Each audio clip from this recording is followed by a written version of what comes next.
Friends and travelers, however you've arrived, I bid you welcome. Here at Let's Be Frank, we're about lives, and above all, living well. I don't suspect a podcast hosted by Benjamin Franklin could be about anything else. In my lifetime, I pursued the practice of moral improvement like a science, recording my successes, and yes, oftentimes reveling in my failings. It's my genuine hope, with our weekly almanac, to feed to a curious world delicious morsels of history in quick and concise installments, perfect for a nice sit in your favorite chair, a morning walk to work. At the end of each installment, I like to wrap it all up in a neat little parcel with a lesson you can apply to your own life, inspired by the events, personalities, and ideas covered in each episode.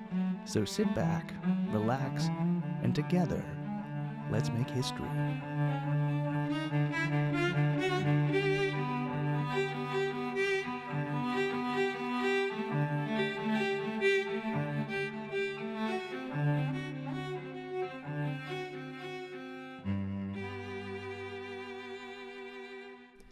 Greetings and salutations, dear listener. Welcome to another installment of Let's Be Frank with me, your faithful friend and host, Dr. Benjamin Franklin, printer. Well, my dear friends, what a week it has been indeed. You may have noticed several days after episode 17 released, Let's Be Frank made its debut on YouTube, thanks to our friends at Too Complicated for History. You can subscribe to their YouTube channel and look forward to new episodes of Let's Be Frank dropping every Wednesday. Now, speaking of new episodes, you may have noticed that on Friday, a new podcast made its debut. Well, a podcast within a podcast. Our co-creator, Mr. Brian Austin, has created a behind-the-scenes podcast called Behind the Benjamin, about all the work that goes into creating this unique podcast. Now, this podcast is made specifically for the members of our Patreon, as a thank you for their generous support in helping us along this adventure.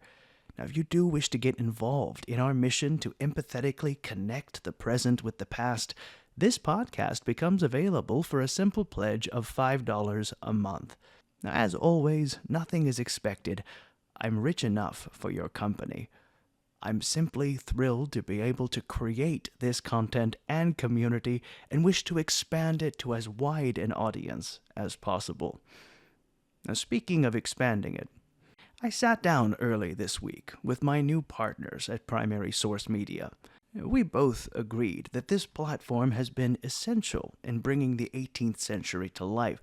However, they grew somewhat somber and confided that perhaps it was time that I, Dr. Benjamin Franklin, became acquainted with the 21st century and saw what the world had to teach me.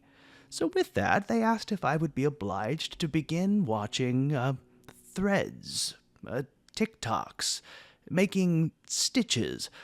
Well, I confided to my friends that while I had a lifelong career as a printer, I never dabbled with tailoring or clockmaking, but ever the student, I said I was willing to give it a try.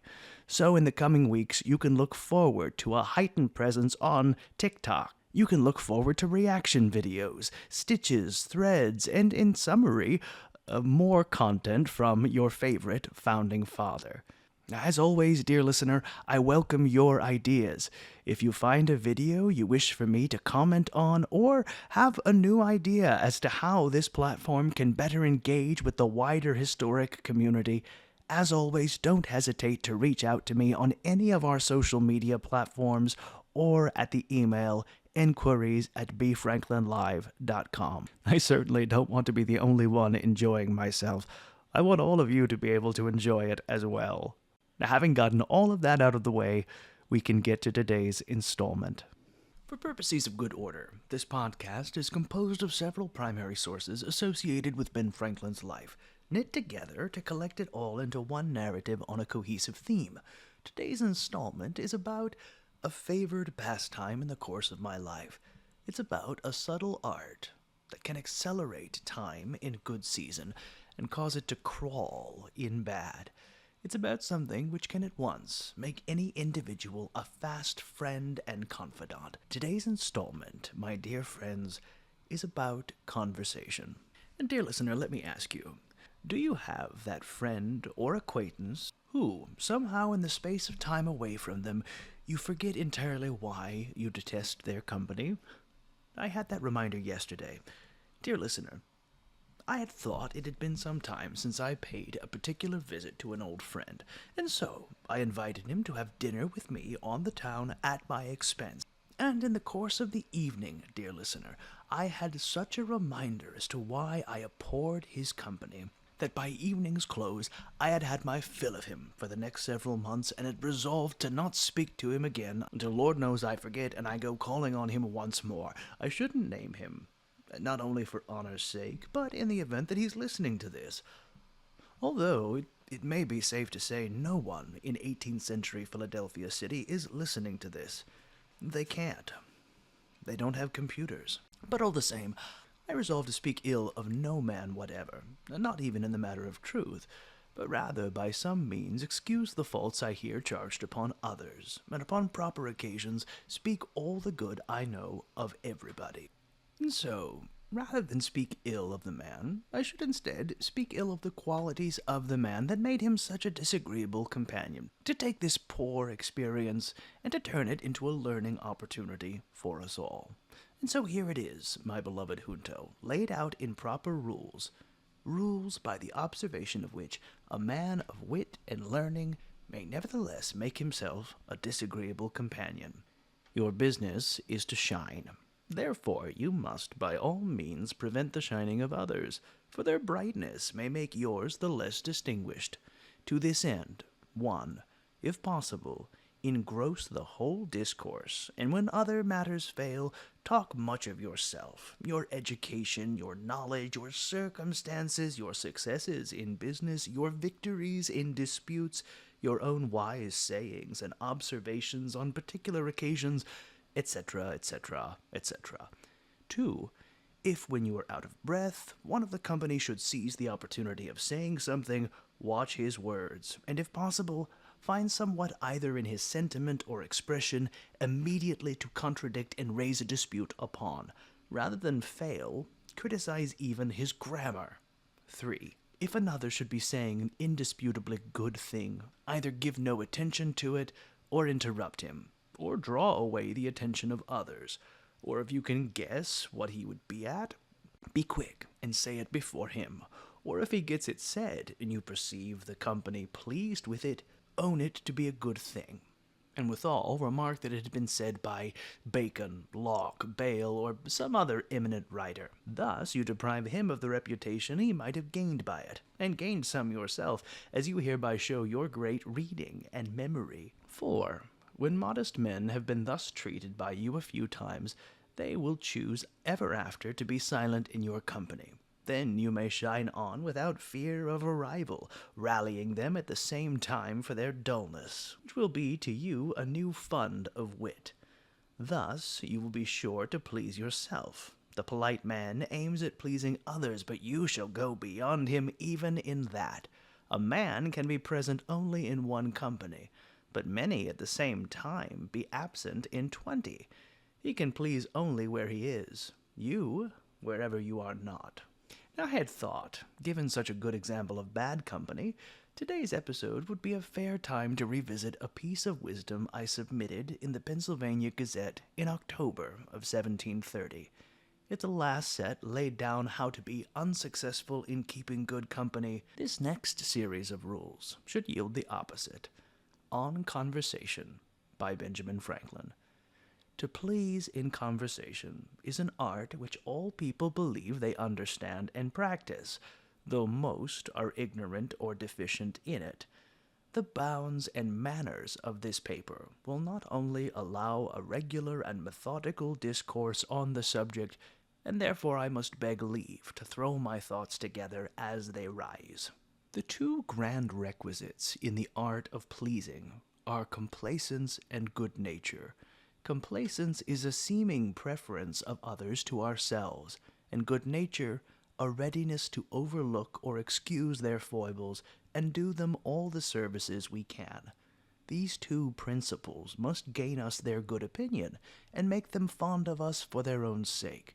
And then all we do or say will appear to the best advantage and be well accepted.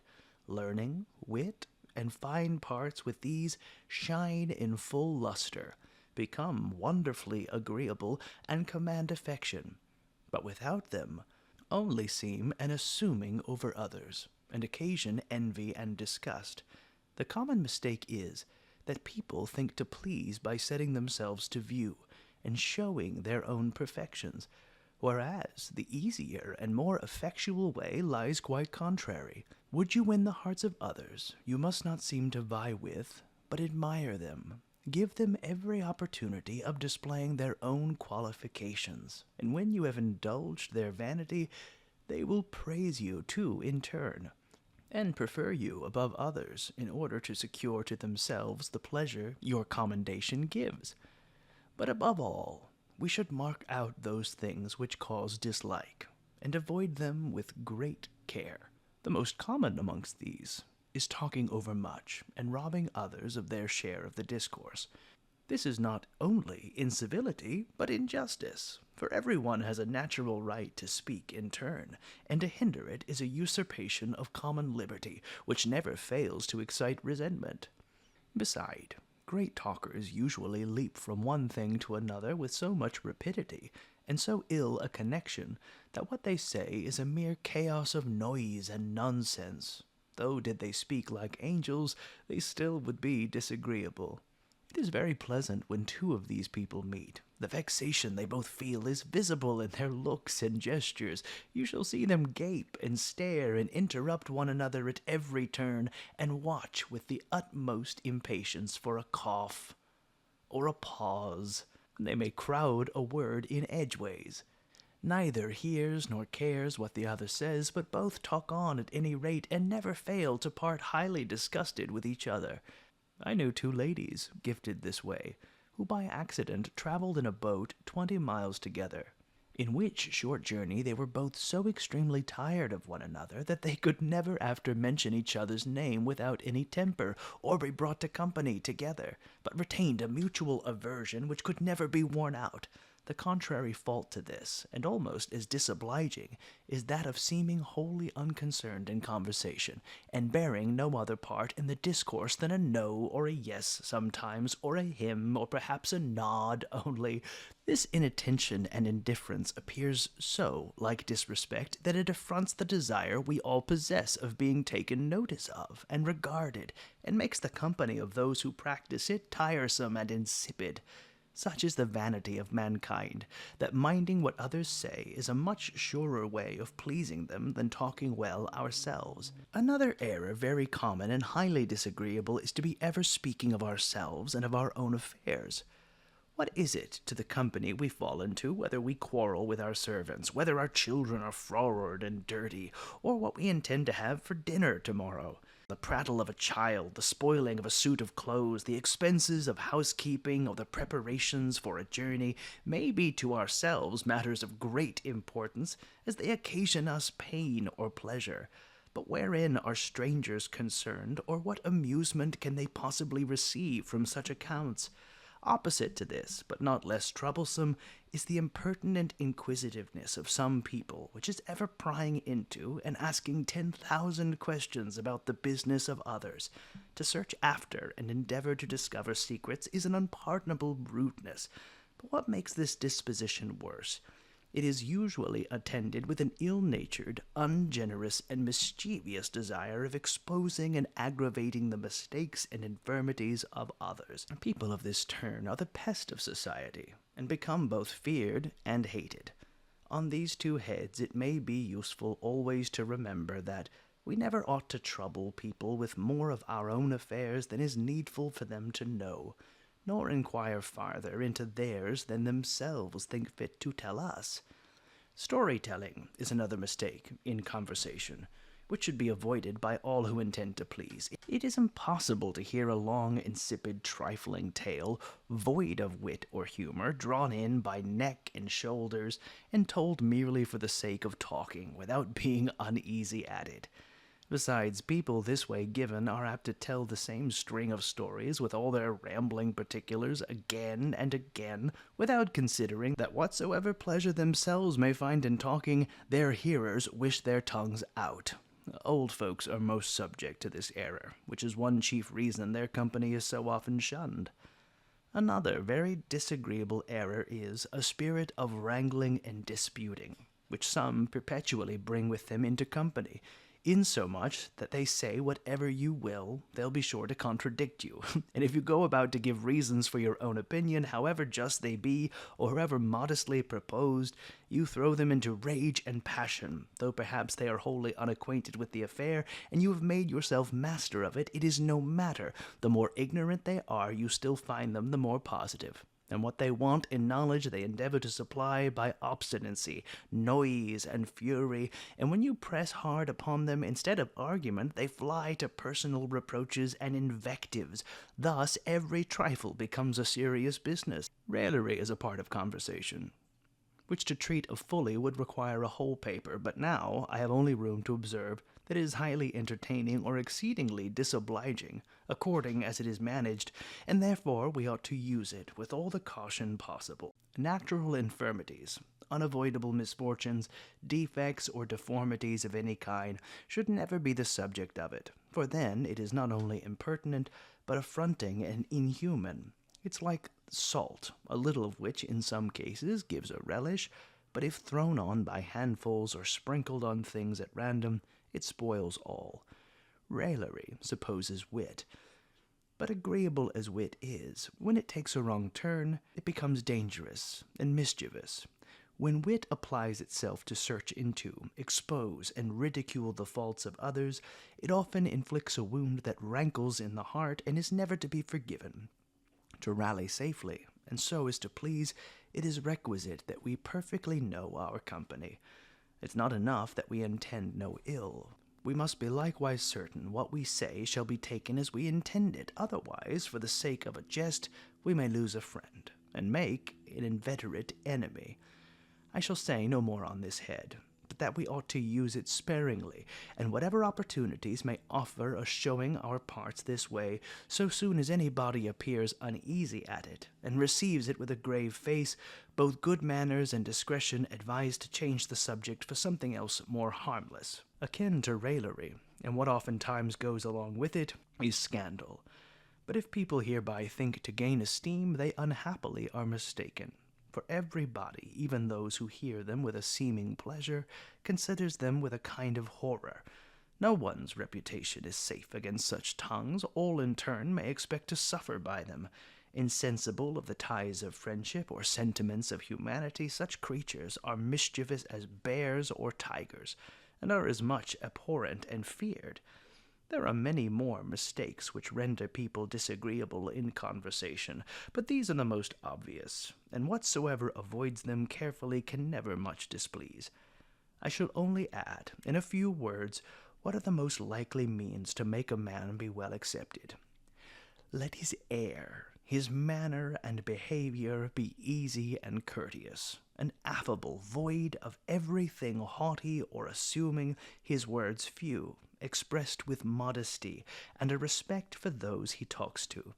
Be he ever ready to hear what others say, let him interrupt nobody, nor intrude with his advice unasked.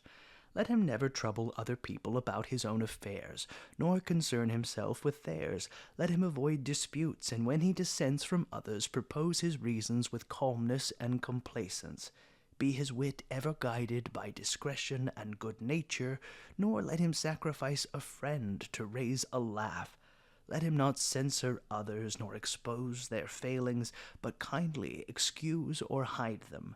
Let him neither raise nor propagate a story to the prejudice of anybody. In short, be his study to command his own, temper to learn the humors of mankind, and to conform himself accordingly.